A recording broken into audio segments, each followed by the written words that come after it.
selamat pagi Pak Rido. Pagi Pak. Ya, ini kita bisa ketemu kembali dan hari ini kita ingin membicarakan terkait dengan praobservasi. Jadi tujuan kali ini untuk kegiatan praobservasi ini biar nanti Pak Rido ketika nanti melakukan kegiatan pembelajaran bisa lebih mantap, bisa lebih siap dan tahu terkait dengan apa yang nanti dinilai atau yang saya observasi. Dan pada kali ini saya ingin menanyakan beberapa hal. Yang pertama itu terkait dengan tujuan dari pembelajaran Pak Rido yang akan dilaksanakan. Baik, Pak Niam, terkait dengan pembelajaran yang akan kita lakukan di kelas Pak ya. Jadi untuk materinya dulu, nanti kita akan belajar terkait dengan peta Pak ya. Iya, peta ya. Jadi dari tujuan pembelajaran Pak ya. Jadi dengan adanya pelajaran peta ini, saya harap tujuannya ini pertama supaya anak-anak itu bisa tahu fungsi dari peta dulu Pak. Oke, fungsi peta ya. Iya. Terus hanya fungsi peta ini? Belum Pak, kan menurut saya. Oke, jadi terkait dengan fungsi peta, kemudian yang kedua itu juga terkait dengan definisi dan jenis-jenisnya ya. Fungsi, ya oke. Dan yang ketiga itu ada penggunaan dalam keseharian. Seperti yang kita ketahui kan, jadi ke aplikatifnya ya. Aplikatifnya Pak. Sekarang kan kita ada aplikasi Gojek, Grab, itu kan pasti ada peta di dalamnya. Tanpa adanya peta, driver Gojek nggak akan sampai tujuan loh. Oke, sesat.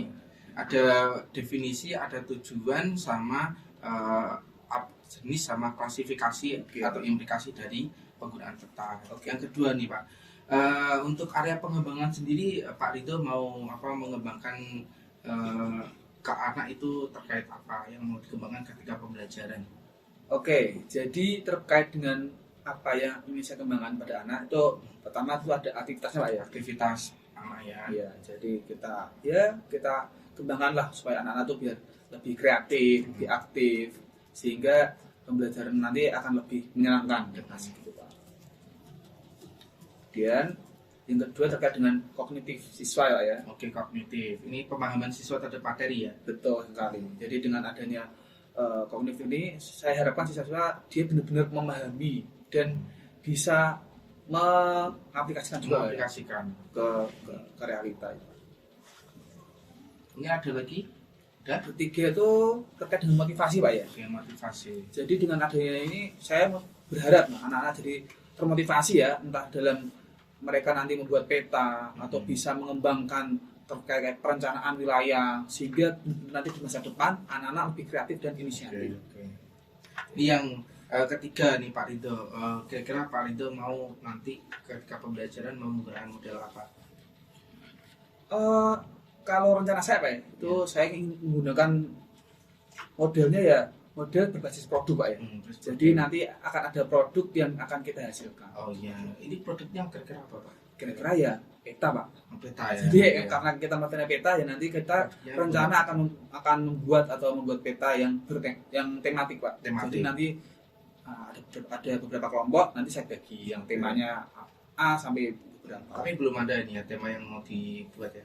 Kalau temanya belum. Sekarang belum. Oke, terus yang selanjutnya nih Pak Rido, ini metode yang digunakan yang nanti akan dilaksanakan memakai metode apa? Ya, pertama ya metodenya nanti saya akan menggunakan diskusi Pak ya. Diskusi. Sehingga kita nanti di kelas tidak saya aja yang aktif ya. Jadi anak-anak pun bisa berbarengan, diskusi bareng untuk mendiskusikan terkait dengan materi kita nanti. Kemudian nanti juga saya ceramah juga Pak ya. Ceramah yang mana nanti saya akan sebagai core atau intinya nanti saya akan menyampaikan berbagai hal terkait dengan peta. Dan yang terakhir itu mentoring atau pendampingan Pak ya. Jadi nanti saya akan memberikan mereka tugas dan nanti saya akan mendampingi dan mengarahkan terkait tugas pada kelompok tersebut. Jadi pas waktu di tugas atau nanti pas diskusi dilakukan pendampingan ya? Ya jelas harus Pak. Kalau untuk media sendiri Pak Rido mau menggunakan apa? Kalau medianya ada banyak Pak ya. Ada PPT yang sudah saya siapkan terkait dengan peta. Kemudian video juga sudah ada, video pembelajarannya. Jadi anak-anak bisa kita buka dengan video yang interaktif Pak ya. Kemudian dan juga yang menggunakan artikel juga ada, supaya anak-anak bisa mengetahui kayak ya pandangan lain terkait dengan peta ini. Kemudian jurnal dan buku elektronik, Pak. Oke. Kalau untuk strategi yang dilakukan ini Pak Dito menggunakan apa? Oke, kalau strateginya insya Allah saya menggunakan diferensiasi konten, Pak. Dari konten. Iya. Jadi yang tadi sudah disiapkan ya, Betul. terkait dengan ini ya, apa media yang disiapkan. Terus ini untuk jenis penilaiannya dari Pak Dito ketika untuk melihat anak ini bisa apa enggak nih pakai penilaian apa? Kalau saya sendiri penilaiannya, karena saya orangnya tertarik dengan bercakap, Pak ya. Saya ingin menggunakan penilaian lisan, Pak ya. Jadi secara wawancara nanti supaya anak-anak ya kita benar-benar bisa tahu seberapa jauh dia memahami atau mampu dengan. Jadi setelah nanti pembelajaran bisa nanti kasih pertanyaan, Iya, mungkin betul awal sekali. kasih pemahaman. Nah ini untuk apa namanya sasaran kelasnya nih Pak Dito. Untuk sasaran kelas karena sesuai dengan jam, Pak ya. Besok kita akan di kelas 10-8. 10-8 Ya, Oh yang bagian atas itu ya. Oke. Untuk waktunya kapan itu? Waktunya kalau jadwal kemarin berarti hari Senin, Pak. Seninnya tanggal 7, ya, betul. Tanggal 7. Jamnya itu jam berapa? Jam 10, Pak. Jam 10 ya. Oke. Jadi saya itu nanti saya berharap nanti Pak Dito bisa apa namanya melakukan apa kegiatan pembelajaran dengan baik, dan nanti untuk ketika observasinya nanti saya akan datang dan melihat dari belakang, dan saya berharap nanti ini bukan menjadi suatu bahan judgement atau hal yang mungkin malah ini dinilai untuk apa namanya untuk melihat kelemahan, tapi bagaimana kita bisa memperbaiki pembelajaran selanjutnya. Baik. Dan ke depan saya berharap apa namanya diskusi ini terus bisa berlanjut dan kita bisa sama-sama untuk meningkatkan kompetensi. Oke, siap. Oke, terima kasih Pak Dito. Siap. Terima kasih, Pak. Oke, selamat pagi Pak Dito. Selamat pagi, Mas Yang. Ya, hari ini kita ketemu lagi untuk melakukan kegiatan apa namanya pembelajaran di kelas, di observasi. Cara berharap nanti Pak Dito bisa melakukan kegiatan dengan baik dan semoga lancar dan tanpa kendala apapun dan maksimal. Nanti untuk kegiatan pembelajaran Pak Dito nanti akan saya catat dan kita akan diskusikan kembali di pertemuan berikutnya. Oke ya. Siap. Semoga selamat Pak Dito buat mengajar nanti saya akan siap. Terima kasih, Pak. Siap. Selamat pagi anak-anak. Oke, apa kabar? Oke, semoga semuanya baik-baik saja. Dan pagi hari ini bisa mengikuti pelajaran geografi dengan semangat dan dengan maksimal. Oke, sebelum saya mulai pelajaran kita pada pagi hari ini, saya akan membacakan presensi untuk mengetahui siapa saja yang hadir pada pagi hari ini. Oke.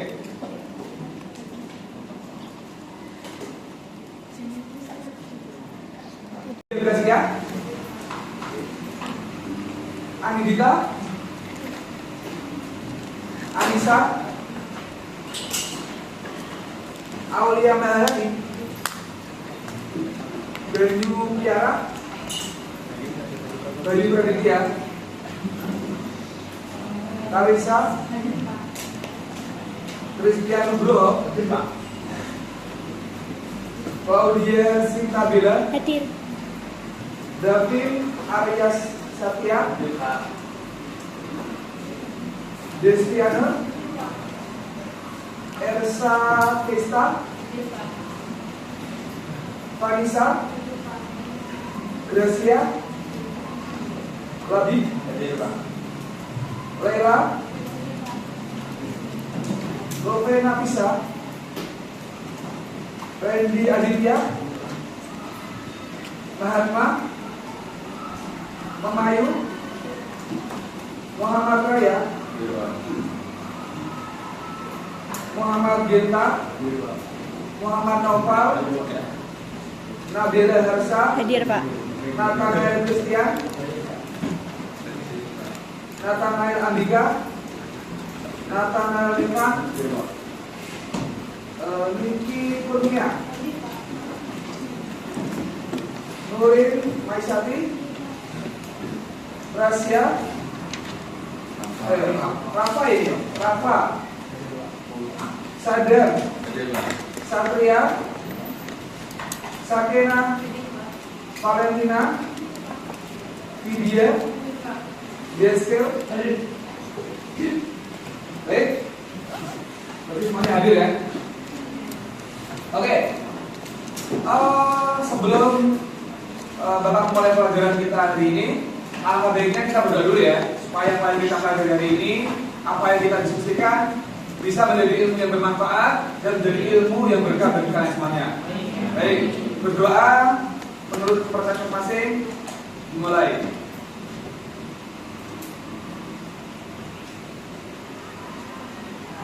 Selesai? Oke. Sebelum saya mulai, saya ada sedikit kata-kata ya.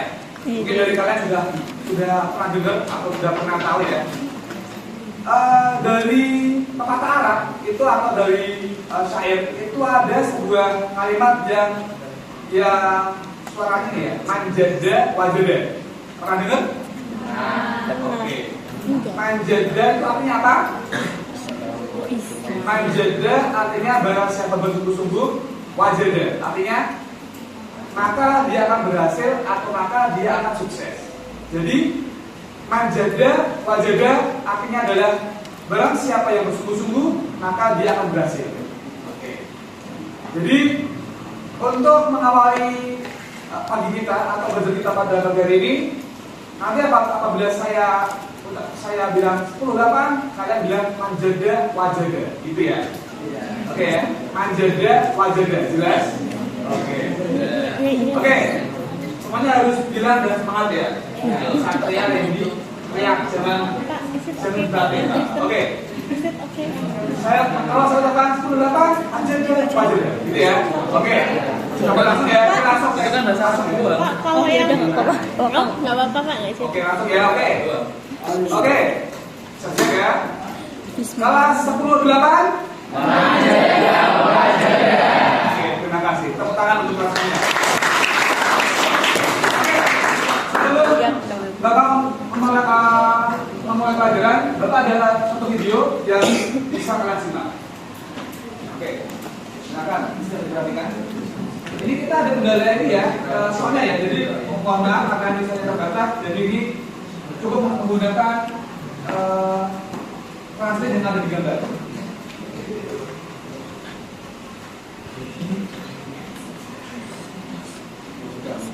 Oke.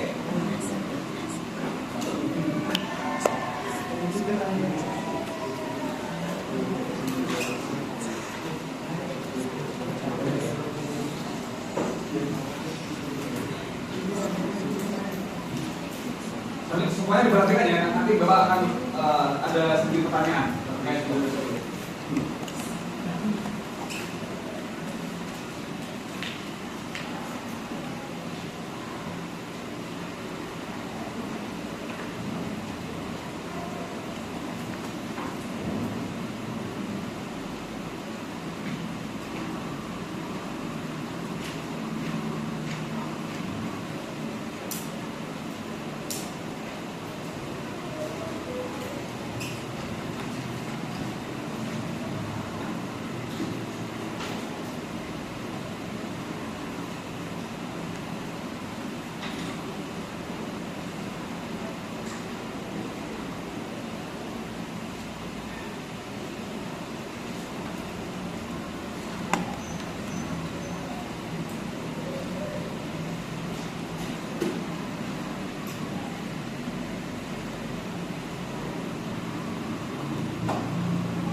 Baik, cukup ya. Ini sudah habis. Coba semua lihat dulu. Karisma mana?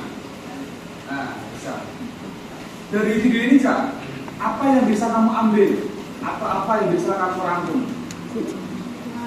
Tidak menyerang betul, misalnya di cerita kita itu bilang itu tuh kayak nggak mungkin atau tidak ada, tapi kita harus terus mencoba dan membuktikan itu bahwa kita Istilah. Jadi impossible is nothing ya. Oke, satu lagi. Coba dari sisi sini. Ini siapa ya? Rafa. Ya, Rafa. Apa Pak? Yang bisa kemarin dari video tersebut.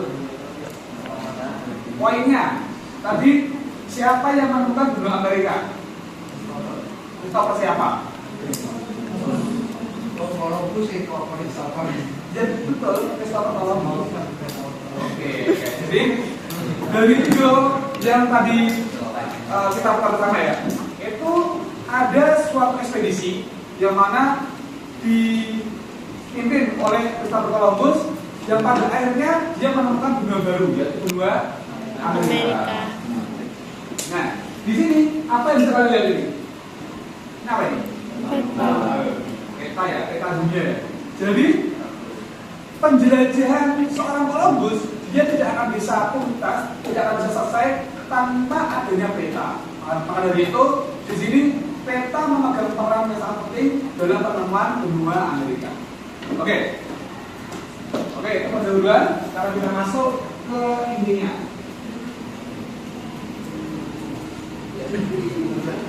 Ih, lucu.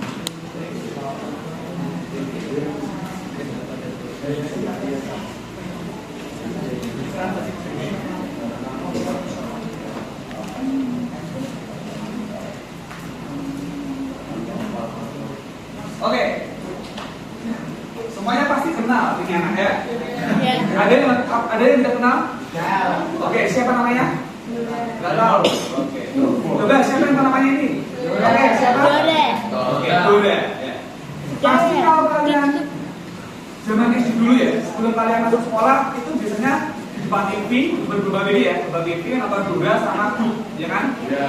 Oke, jadi apa yang terlintas pada benak pikiran kalian ketika kalian melihat Dora? Ngeselin. Apa kok Gutamet? Gutamet.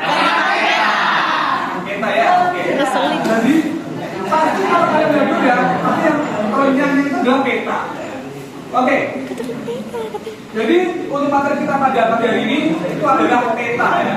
Karena pentingnya peta dan pakai file. Perhatikan dulu ya. Ayo, Mas. Nah, buka dulu ayo. Jadi karena kebutuhan kita yang sangat banyak sekali pada yang sekarang, entah dari peta ataupun kayak mungkin kita dibutuhkan seperti GoFood, Grab itu pasti ada unsurnya dengan peta. Tanpa adanya peta, seorang driver ojol nggak akan bisa menjemput kalian di rumah. Oke. Ya, ini adalah beberapa peta ya. Di sini ada peta yang sudah dimodifikasi atau yang sudah dilakukan suatu diolah sehingga menjadi namanya adalah peta tematik. Di situ ada peta kabupaten penduduk dan peta wilayah kedaulatan dan jurisdiksi nasional Republik Indonesia. Dari dua peta ini, coba siapa ya? Nah, si Mas Nathanael ya. Oke, Nathanael. Bedanya apa itu dari dua peta itu? Warnanya. Oke. Satu lagi. Nathanael. Bedanya apa? Pintar sekali. Data atau isinya ya. Jadi kan secara warnanya beda, tapi datanya juga beda. Yang sebelah kiri itu adalah datanya ya, isinya itu adalah kepada penduduk di Indonesia. Nah yang sebelah kiri, sebelah sini ya, sebelah kanan itu adalah peta wilayah kedaulatan dan jurisdiksi. Jadi terkait dengan batas wilayah. Oke. Nah, dalam dua peta ini nanti kita akan mempelajari beberapa subbab ya, dari pengertian peta, kemudian jenis peta, fungsi, proyeksi, keterangan dasar pembuat dan baca peta, kemudian interpretasi, penampakan bentang alam, dan tentang budaya, dan terakhir adalah manfaat dari peta. Oke, pertama. Nah, ini adalah capaian pembelajaran dan tujuan pembelajaran kita. Pertama, tujuan adanya pembelajaran peta ini diharapkan ya, pertama peserta didik mampu mengerti pengertian dari peta. Jadi dengan pelajaran ini nanti supaya kalian tahu apa itu peta. Kedua, peserta didik mampu mengidentifikasi jenis dan fungsi peta bagi kehidupan kita. Jadi biar kalian tahu jenis peta itu ada apa aja, fungsinya untuk apa, seperti itu. Yang ketiga, peserta didik mampu mengerti simbol-simbol yang terdapat pada peta. Oke, coba kalian pasti pas zaman SMP pernah tuh mempelajari terkait dengan simbol-simbol peta. Coba kalau ada simbolnya gunung itu apa pada peta? Simbolnya gunung. Segitiga. Oke, betul sekali. Simbolnya segitiga. Oke, sekarang Nabila. Kalau bedanya gunung yang berapi sama gunung yang non-aktif itu apa bedanya? Warnanya kalau yang aktif apa? Merah. Kalau yang non-aktif? Kuning. Hitam, hitam sekali ya. Jadi memang ada gunung itu ada dua jenis ya, gunung aktif dan tidak aktif. Kalau yang aktif itu dia merah, kalau yang non itu warnanya hitam. Nah, nanti kita kembali lanjut terkait dengan jalan, ataupun kayak simbol area, simbol titik, simbol line atau simbol garis. Nah, nanti akan kita bahas. Kemudian yang keempat, peserta didik mampu membaca peta dengan benar. Nah, ini yang penting ya.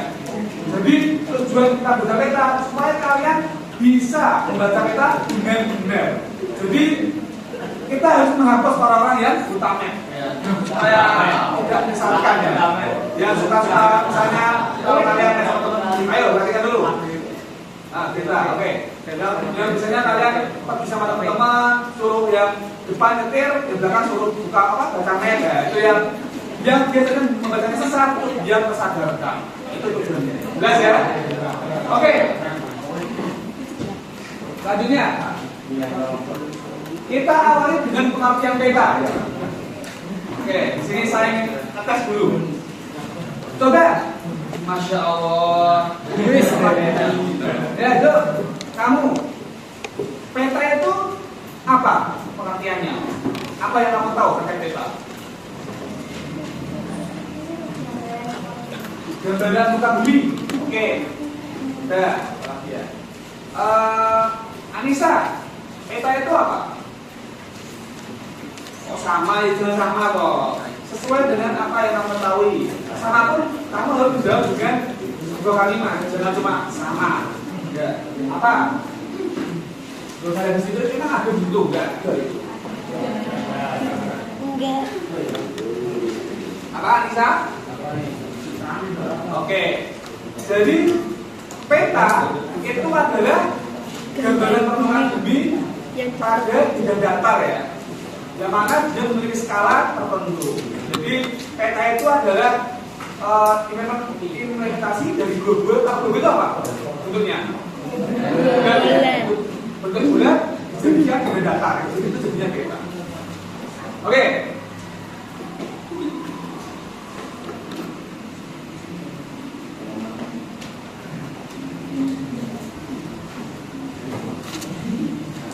Ini adalah definisi peta.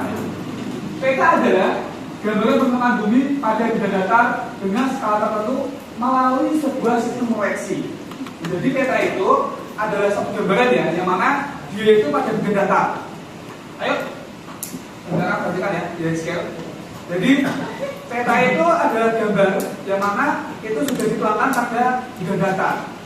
Yang mana itu berasal atau aslinya dari global atau bidang langsung. Sebelumnya kalau global pernah lihat ya kalian ya, global pernah sentuh? Pernah memiliki? Oh, belum pernah memiliki ya? Biasakan matanya ya. Oke. Siapa kan ada yang pernah memiliki di rumah, global maksudnya ya, bukan yang lainnya. Oke, jadi dengan global itu kalian pernah tahu yang namanya wilayah yang ada di dunia tanpa terkecuali. Oke, selanjutnya ini ada definisi peta menurut peraturan pemerintah RI nomor 8 tahun 2013. Jadi dari pengertian pemerintah ini ya, itu disampaikan peta adalah suatu gambaran dari unsur-unsur alam dan buatan manusia yang berada di atas maupun di bawah permukaan bumi yang digambarkan pada suatu benda datar dengan skala tertentu. Jelas ya? Jadi ini ada sama dengan praktek tadi, yang mana peta itu adalah, ayo yang lain, kondisikan dulu ya, jangan bercanda dulu, oke.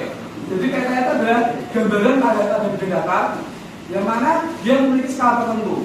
Sehingga kalau kalian biasanya melihat peta ya, yang peta yang ada di atas itu ada tuh. Misalnya peta skalanya ada yang 1:50.000, ada yang 1:100.000. Ya. Jadi peta itu ada berbagai jenisnya, apa ya? Setiap titik atau setiap sentimeter yang ada di peta itu memiliki nilai yang berbeda. Misalnya kalau peta dengan skala 1:20.000 itu apakah sama panjangnya di dunia nyata dengan peta yang skalanya 1:50.000? Beda ya? Pasti beda, karena kalau yang di peta tadi itu petanya itu setiap 1 meter, setiap 1 cm panjangnya itu 20.000 cm, tapi kalau yang satunya dia setiap 1 cm di dunia nyata itu adalah 60.000 cm. Jelas ya? Oke. Sekarang kita masuk ke jenis-jenis peta. Baik. Nah, di sini peta itu dibagi menjadi 2 jenis, yaitu berdasarkan ini ya, berdasarkan isi sama skalanya. Nah, kalau jenis peta berdasarkan isinya kita ada 2, peta umum dan peta tematik. Kemudian, kalau yang jenis peta berdasarkan skalanya itu ada 5. Ada peta kadastral, skala besar, skala sedang, kecil, dan peta skala geografis. Sebelumnya sudah ada pernah dengar jenis-jenis ini? Belum pernah? Di SMP? Akan air? Biasanya belum pernah belajar ini? Benar. Kalau peta Berarti belum ya? Oke, baik. Ini kita akan membahas dulu terkait dengan pembagian jenis peta. Jadi ada peta umum, ada peta khusus. Oke. Peta umum. Peta umum adalah peta yang menggambarkan permukaan bumi secara umum, baik bentang alam maupun bentang budaya. Jadi kalau peta umum itu adalah peta yang dia itu menggambarkan segala sesuatu yang ada di daerah tersebut. Jadi masih umum. Ya, seperti ada kantor kecamatan. Misalnya kalau kita lihat ini ya peta di Kota Semarang ya, kita nanti akan melihat misalnya ada titik-titik terkait dengan kantor kecamatan, ada juga misalnya sekolah ataupun misalnya ada juga di situ area permukiman dan sebagainya. Jadi sifatnya itu masih umum, masih apa ya, masih general, umum banget. Kalau tematik kita adalah peta khusus yang memberikan gambaran tentang fenomena tertentu. Jadi kalau khusus itu dia misalnya dia gambarin tentang area permukiman ya permukiman aja, atau mungkin dia persebaran sekolah aja, atau mungkin peta terkait dengan fungsi lahan aja, seperti itu ya. Jadi kalau yang umum itu dia sangat general atau sangat luas isinya. Kalau yang tematik dia khusus, mungkin ada cuma ada 1 atau 2 tema aja di peta tersebut. Jelas ya? Oke, selanjutnya. Nah, ini adalah beberapa pembagian dari peta umum. Pertama, ada peta korografi. Peta korografi adalah peta yang menampilkan sebagian atau seluruh wilayah secara umum. Coba katain dulu. Tadi saya muda. Nah ini, bila yang ada di atas peta korografi itu gambar mana itu? Ini gambar. Ini gambar area mana ini? Yang di atasnya tulisan peta korografi ini.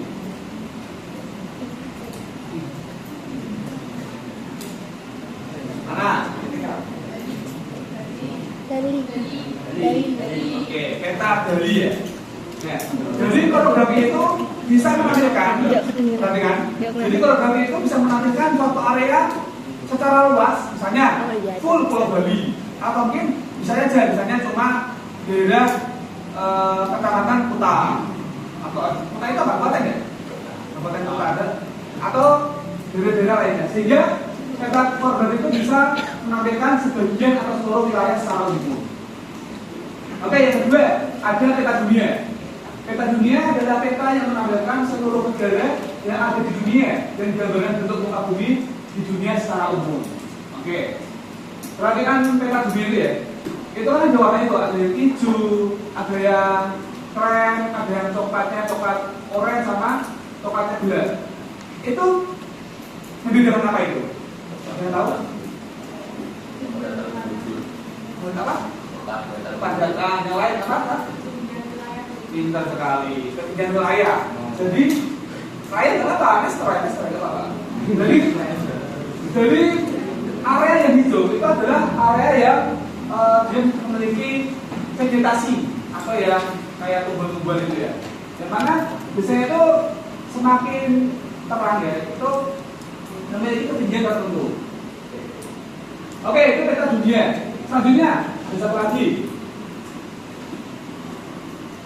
Nah, peta topografi. Pernah dengar peta topografi? Ya, jadi peta topografi adalah peta yang menampilkan relief permukaan bumi. Jadi peta topografi itu digambarkan dengan garis kontur. Mungkin kalau kalian nih yang suka lihat Google Maps pasti ada fitur ini, ya, atau apa ya, yang menggambarkan lah ada kontur di peta tersebut. Jadi kontur itu ada aturannya. Jadi gini, ciri-cirinya nih, misalnya semakin rapat jarak antar garis menunjukkan relief semakin curam. Paham nggak maksudnya? Paham? Paham ya? Oke, contohnya seperti ini. Misalnya ada suatu garis seperti ini.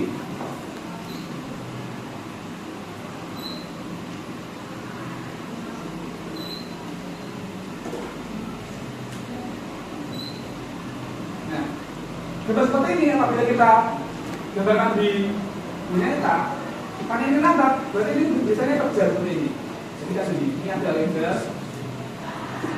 Jadi ini pucuknya, ini yang zona-zona ini adalah area-areanya, area sini ya. Diambil dari atas tuh. Jelas ya. Jadi semakin garis ini semakin rapat, maka dia akan semakin curam atau semakin terjal seperti ini. Makanya kalau dia semakin lebar seperti ini ya, kan lebar ini, dia akan semakin datar seperti ini. Sampai sini ada gambaran? Ada. Ya, oke. Jadi kan semakin rapat jarak antar garis menunjukkan garis semakin curam. Semakin jarak, ini jarak ya, ini jarak ini dia menunjukkan semakin landai. Kemudian yang ketiga, garis kontur yang bergerigi menandakan terdapat tembak atau depresi. Jadi kalau bergerigi itu berarti di sini itu dia nggak semua sini. Depresi itu dia kayak bergerigi. Jadi misalnya kayak ada tumpu-tumpuan. Misalnya seperti ini, kemudian ada tanjak, sehingga tidak rata. Oke, yang keempat, garis yang sangat rapat menandakan terdapat patahan. Kemarin patahan pernah saya sampaikan yang patahan ya. Jadi patahan itu adalah area yang ada di bawah kita ini, yaitu di lempeng itu, yang mana bisa mengalami pergeseran. Sehingga ketika area yang rapat itu biasanya menandakan adanya patahan di tempat tersebut. Oke, itu terkait dengan peta umum.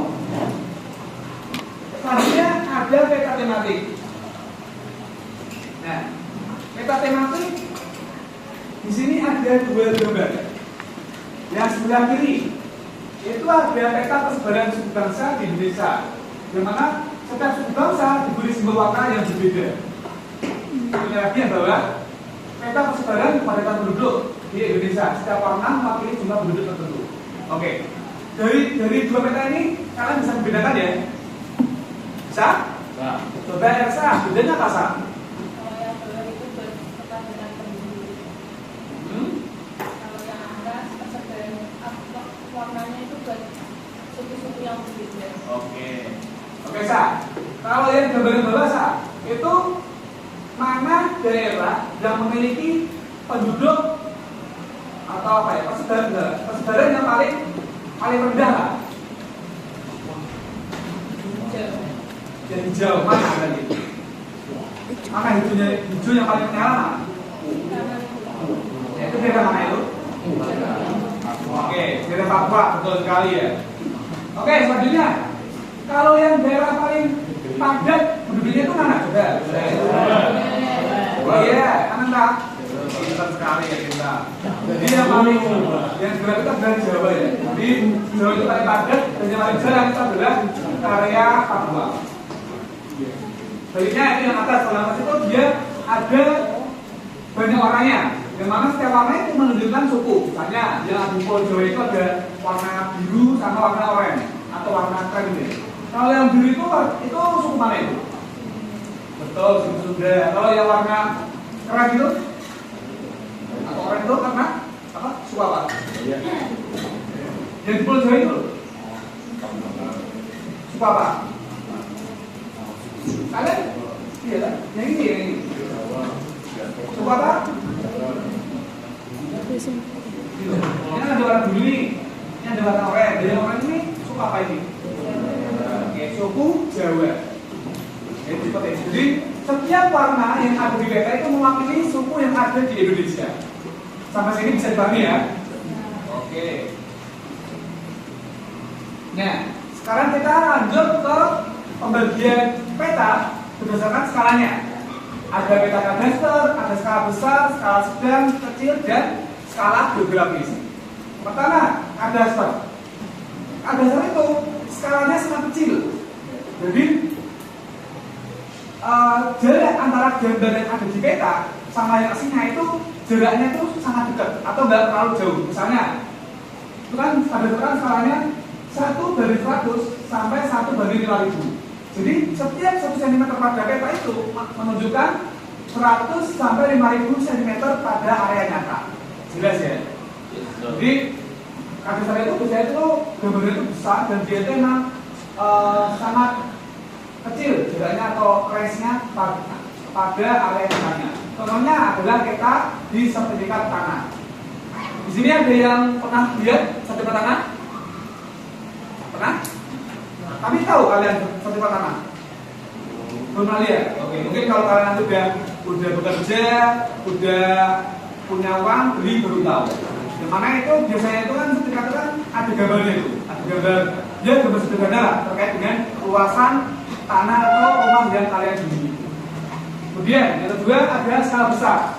Nah, skala besar itu skalanya antara 1/5000 sampai 1/250.000. Contohnya itu adalah peta untuk penerangan wilayah. Oke, saya kasih contoh tuh, misalnya kemarin di sini semuanya tahu ya IKN ya. Coba, Pin, Javin, pernah dengar IKN? Ya benar. IKN itu apa panjangannya? Ibu kota Nusantara. Pinter sekali. Ibu kota Nusantara. Nah, satu area seperti IKN pasti tanda-tandanya itu memerlukan yang namanya perencanaan. Sehingga nggak mungkin itu ya, IKN itu bangunnya itu asal-asalan. Pasti ada petanya, ada mapnya, yang mana dengan grand map itu dia bisa tahu nanti bulan ini kita mengerjakan yang mana, bulan depan kita targetnya apa. Itu adalah contoh dari peta perencanaan wilayah. Yang ketiga ada peta skala sedang. Skalanya antara 1/250.000 sampai 1/500.000. Contohnya adalah peta provinsi. Misalnya yaitu peta provinsi Jawa Tengah, Jawa Timur, provinsi mana lagi, Sumatera Utara dan sebagainya.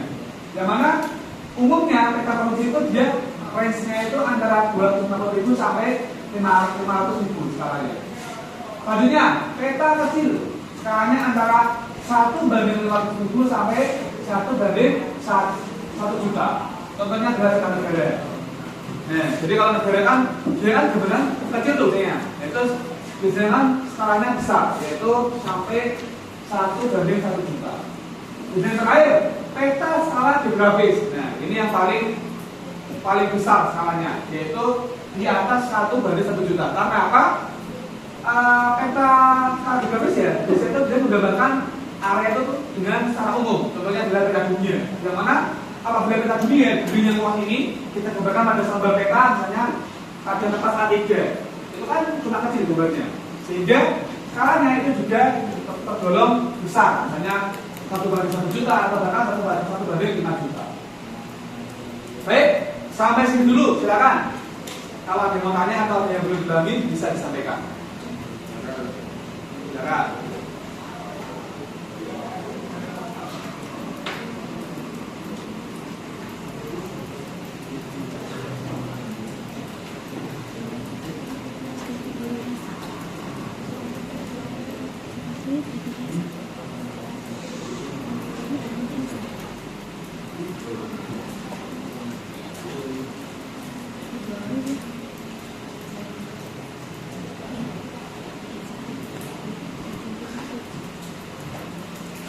Silakan, mau bertanya? Davin, Nathanael, Sadam, yang lain? Ani, Ana, ya. Oh, dua ya, Ana. Oke, silakan kalau ada yang belum paham bisa disampaikan. Sudah paham? Kalau sudah paham, Pak Ridho di sini saya ini ingin meminta kalian membuat kelompok. Jadi setiap kelompok ada 6 orang. Yang mana nanti saya kasih tugas berkelompok untuk mengerjakan sesuatu. Ya. Oke, kelompoknya ini aja ya, berapa ya? Ini 1, 2, kan 1, 2, 3, 4, 5, 6 kelompok. Kenapa kamu? Kamu mau sama Bunda? Bisa, udah sama aja Bapak, nggak usah. Kamu teruskan ini aja. Ya? Udah ini aja, kamu tukar ya? Ini tukar sama ini ya? Oke, jadi ini bikin kelompok 6. Ini 6 orang, berarti 1, 2, 3, 4, 5, 6 ya. 1, 2, 3, 4, 5, 6. 1, 2, 3, 4, 5, 6. Iya kan? Gimana kamu mau sama ini? Gak punya apa-apa, biar udah biasa. Kan capek ya, guys. Tapi saya capek. Oke. Oke gitu ya. 6, kemudian ini juga 1, 2, 3 1, 2, 3, 4, 5, 6 1, 2, 3, 4, 5, 6 Oke ya. Oke, silakan. Kelompok 1, 2, 3, 4, 5, 6 bisa berkumpul dulu atau membuat suatu lebih dekat lah, lebih dekat kalian. Silakan. Jangan jauh-jauhan loh, ntar pikirannya musuhan kali ya.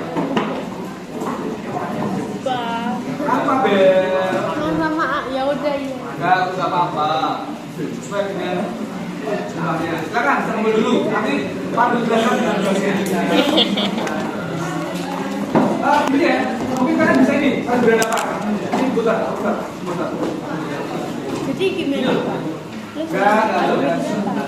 Ayo, gini aja Mas. Kamu tahu, kamu beda ini. Masih beda kamu. Nah, kamu sini. Oke, kamu juga putar. Cukup. Ayo kasih. Coba awal nih.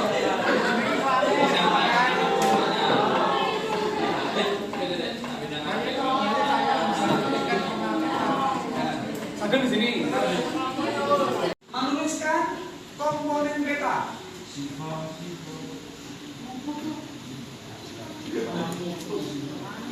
Komponen yang ada di peta tersebut. Jadi gini, nanti ini kan ada nama nih. Nanti kalian beri tugas, ada yang mencari gambar, ada yang nanti mencari komponennya. Pernah dengan komponen? Dan nanti kalian bisa searching ya dengan peta itu. Nanti kalian, misalnya ini, saya kasih contoh ya. Nanti kan, misalnya ini ada gambar peta.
silakan. Semuanya maju.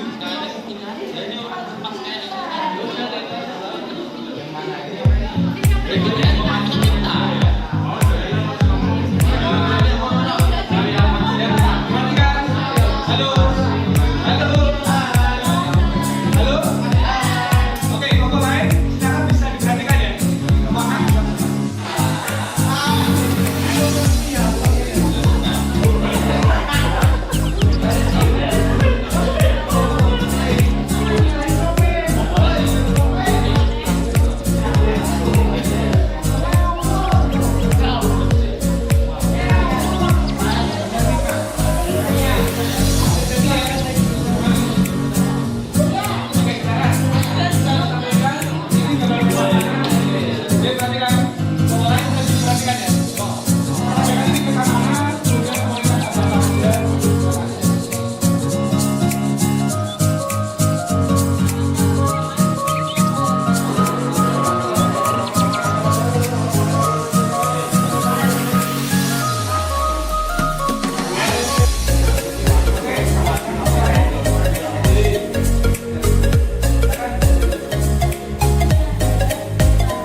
Jadi untuk siang hari ini, untuk pagi hari ini ya, kita sudah belajar terkait dengan yang namanya peta. Tadi sudah belajar terkait dengan peta, definisi peta ya. Peta adalah gambaran permukaan bumi yang digambarkan pada bidang datar dengan skala tertentu. Kemudian ada juga tadi pembagian berdasarkan jenisnya, ya. Ada jenis berdasarkan isinya maupun berdasarkan skalanya. Tapi kalau pembagian peta berdasarkan isinya ada apa aja tadi? Peta apa? Peta umum dan peta khusus atau tematik. Kemudian kalau pembagian peta berdasarkan skalanya ada peta ada kemudian skala besar, skala sedang, skala kecil dan skala. Jadi untuk hari ini Pak Rido berharap kalian bisa menerap ya, perhatikan dulu jangan ngobrol dulu. Jadi Pak Rido berharap apa yang sudah kita pelajari pada pagi hari ini bisa bermanfaat dan bisa menjadi ilmu yang berkah bagi kita semuanya. Oke, sekian dari Pak Rido, kurang lebihnya mohon maaf. Akhirul kalam. Terima kasih. Wassalamualaikum warahmatullahi wabarakatuh.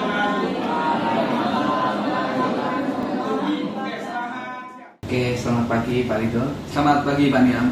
Ya, ini kita dalam kesibukan kayak gini masih bisa menyempatkan ya. Ya, alhamdulillah di tengah kesibukan mengajar ya masih bisa bertemu, Ya, masih bisa menyendiri. Kita sibuk banget ya ini ya. Kemarin baru project apa ya? Baru jeda ini sudah ada dan saya project ya. Nah, ini kita kemarin kan sudah menyepakati untuk ketemu bareng ya Pak ya. Berkaitan dengan kita mau membahas hasil pasca observasi dari Pak Rido Pembelajaran. Nah ini saya mau tanya atau ingin tahu dari Pak Rido sendiri, ketika perasaannya bagaimana setelah ketika saya observasi Pak Rido mengajar, perasaannya gimana? Ya, baik. Alhamdulillah ya, kemarin pas observasi di kelas saya sangat senang Pak, karena anak-anak kan pas di jam itu anak-anak benar-benar semangat, walaupun mereka setelah ada kegiatan itu debat itu mereka tidak lelah. Jadi pelajaran kita ya tetap aja gas, tetap semangat. Kasih materi ini kami minta untuk membuat kelompok, mereka diskusi tetap antusias. Jadi sangat senang dengan anak-anak. Oke. Kalau menurut Pak Rido pembelajaran dari kemarin menurut Pak Rido maksimal nggak? Kalau menurut Pak Rido? Kalau menurut saya masih kurang Pak, karena masih ada beberapa kendala kemarin. Kendala teknis, waktu juga masih ada beberapa kendala. Jadi kalau misalkan diskalakan nih Pak Rido, dari keberhasilan Pak Rido mengajar itu dari 1 sampai 10 kira-kira berapa sih? Kalau secara range dari 1 sampai 10 ya kisaran 8 lah. 8 ya? Karena ya menurut ya saya sudah bisa maksimal, tapi ada beberapa kendala yang membuat kurang ya. Oke. Dari kalau Pak Rido ini kan 8 nih ya. Kalau menurut Pak Rido sendiri, kalau skala 10 atau pembelajaran itu bagaimana?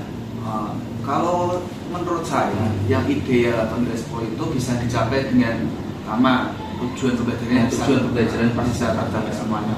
Kemudian yang kedua itu kondisi kelas juga kondusif. Dan anak-anak pun bisa dengan tenang ya.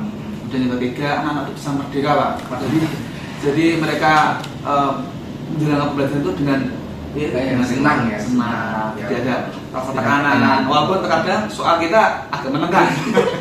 Jadi ya kemarin saya lihat emang udah bagus ya. Maksudnya dari Pak Rido sendiri kendalanya apa sebenarnya? Kalau kan tadi harusnya kan 10 bisa pembelajaran dari dari anaknya seneng atau merdeka, terus ada lagi berkaitan dengan sintak-sintak atau hal lain yang tadi Pak Rido sebutkan itu kan tercapai ya. Kira-kira kendalanya Pak Rido itu apa sih ketika melakukan pembelajaran itu? Oke. Jadi awalnya karena saya tidak mengira seantusias itu anak-anak pada pembelajaran pada hari itu. Jadi pertama itu waktu Pak. Jadi waktu saya itu kan saya terlalu lama. Sehingga gak terlambat. Nah mungkin itu karena kemarin saya absennya terlalu lama Pak. Karena saya gak mengira anak-anak pas saya kasih tugas tuh seantusias itu mereka diskusinya Pak. Jadi kayak panjang ya, terlalu rinci ya. Harusnya kan simpel begini. Pertama itu waktu Pak. Yang kedua itu terkait dengan kondisi kelas. Karena kemarin ya habis debat ya kan, saya kan juga nggak mau lama-lama karena waktunya kan nanti kalau kelamaan nanti malah nggak sampai juga. Jadi karena kemarin habis debat kurang kondusif, mejanya yang ini ya penataan gitu. penataannya. Saya juga kaget dari kok berantakan gitu ya. Itu habis debat bahasa Jawa atau apa kemarin? Nggak tahu Pak, pokoknya debat kalau nggak salah itu coba. Bahasa Inggris atau ya Mr. Arya ini Pak. Jadi mau dirapikan juga kelamaan Iya, ya. jadi soalnya emang bener-bener apa ya, sangat luas banget Luas Pak, banget ya. di sampai belakang-belakang. Oke, terus apa lagi menurut kalian? Terus selain itu terkait dengan ini ya, media. Jadi kemarin saya mutar video yang seharusnya itu bisa ada suaranya, nggak tahu kok benar nggak ada. Nggak ada. Padahal biasanya itu saya di sana bisa Bisa menggunakan ya, itu. tapi pas hari itu malah Mungkin yang malah ada. ada. Tapi di tengah-tengah apa enggak di tengah ya? Maksudnya setelah berjalan memang kayak udah ada ya, cuma Iya. Makanya kemarin ada kendalanya di media. Jadi medianya agak terganggu karena nggak ada suaranya. Oke. Nah, menurut Pak Rido tadi ada 3 permasalahan tadi ya. Yang pertama tadi Pak Rido dikatakan yang pertama itu terkendala terkait dengan apa waktu. Timing. Waktu. Nah, dari Pak Rido sendiri punya apa ya, punya pemikiran apa biar nanti waktunya pas ya. Kemarin tuh kayaknya apa namanya lebih 5 menitan ya kayaknya. Iya, agak lebih tapi nggak lama. Jadi mungkin kalau menurut saya Pak itu bisa kita pangkas pada presensi Pak. Presensi, ya. Jadi bisa saya gunakan lebih kolektif lah. Jadi siapa yang membadir kan? Iya. Enak ya. Kemarin apa malah presensi satu biasanya Iya. malah presensi satu gitu. Karena saya emang kadang itu emang benar-benar mengecek Oh, iya, karena biasanya ada anak yang Enggak. izinnya ke mandi tapi nggak pulang-pulang. Nggak pulang. Biasa itu karena sering menemukan Pak. Jadi Malah saya emang pulang diberhentikan di rumah itu ya. Oh, berarti karena ini ya presensi satu ya. iya. Tapi Pak itu hafal itu semua muridnya. Hampir Satu ya. Ini ya emang saya juga harus korek satu-satu ya. Yang kedua berkaitan dengan ini tadi presensi ya. Iya. Terus apa lagi? Yang kedua itu kondusif ya atau kerapian kelas. Nah, tadi kan sudah ada Ya, setting kelasnya. Jadi kalau ya harusnya kemarin saya memang memperhatikan dulu Pak supaya kondusif. Jadi harusnya dilakukan dulu seperti kelas pada umumnya yang harusnya rapi 2 apa? Per 4 itu ya. per 4 itu rapi sehingga nanti anak-anak ketika diskusi, ketika pembelajaran Lebih enak ya. lebih nyaman. Kemarin memang itu ada kendala di situ gara-gara setting Iya. tempatnya itu ya. Terus dari yang ketiga tadi berkaitan media itu. Ya. apa ini? Sebenarnya ini Pak, sebelum saya masuk tuh saya punya anak dulu ya. Jadi Iya, medianya gimana namanya? Bisa dipakai bisa dari apa tidak? Kalau tidak kan mungkin saya sudah menyiapkan dari ruang guru Iya. membawa sound yang eksternal ya atau portable. itu. Jadi bisa ngakali lah. Biasanya memang apa di Semarang ini kan agak update. Kadang memang ada trouble di media gitu ya. Iya, itu dia. Ya secara untuk solusinya saya sudah bisa ya adalah itu ya. Ya ini Pak Rido saya ingin sedikit menyampaikan ya hasil observasi saya dari kemarin.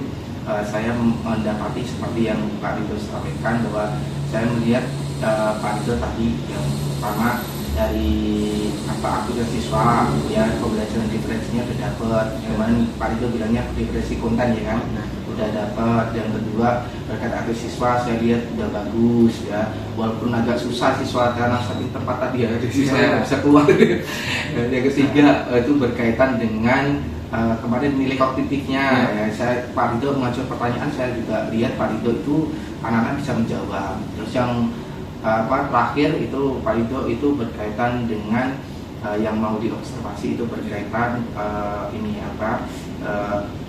emosional siswa ya, itu juga saya lihat sudah bagus, antusias dan walaupun di jam terakhir dan bahkan sampai ada habis debat juga sudah bagus.